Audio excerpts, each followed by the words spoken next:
நைட்டில் மட்டும் பெண்களை ஏமாற்றிட்டு போயிட்டு போட்டுருவாப்புல. 1980 சீட்டல் நகரம் அப்படின்னு சொல்லிட்டு அமெரிக்காவில் பயங்கரமான மர்மமாகவே இருந்திருக்கு. ஒவ்வொரு நாளும் ஒவ்வொரு பெண் காணாமல் போயிட்டு இருந்திருக்காங்க. ஆறுகள், காடுகள், பாலத்தின் கீழ் அப்படின்னு சொல்லிட்டு பல இடங்களையும் உடல் மட்டும் கடந்திருக்கு. போலீஸ் பார்த்திங்கன்னா ஒரே குழப்பமாக இருந்திருக்காங்க. எந்த ஆதாரமும் இல்லை, எந்த சாட்சியும் இல்லை.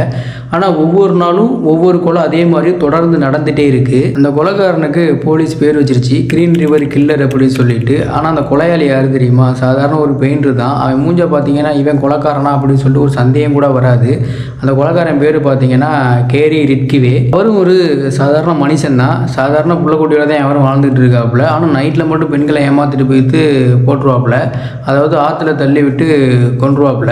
ஆனால் 2001 தொழில்நுட்பம் அதிகரித்ததுனால 20 ஆண்டுகள் கழித்து பழைய ஆதாரங்களை ஆய்வு செய்ய ஆரம்பிச்சிருக்காங்க.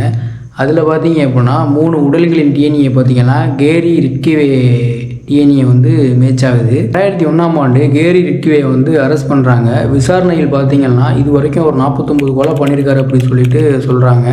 ஆனால் கேரி ரிட்கிவே சொன்ன நம்பர் பார்த்தீங்கன்னா மோர் தென் 70 அப்படின்னு சொல்லி சொல்கிறாப்புல.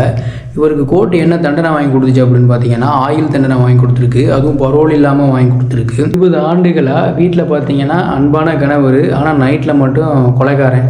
இப்படிப்பட்டவர் கூட 20 வருஷம் ஒருத்தவங்க வாழ்ந்துட்டு இருந்திருக்காங்கன்னா அவங்களோட நிலைமை எப்படியா இருந்திருக்கும்? இதை பற்றி நீங்கள் என்ன சொல்கிறீங்க அப்படின்னு சொல்லிட்டு கமெண்ட்டில் சொல்லிட்டு போங்க.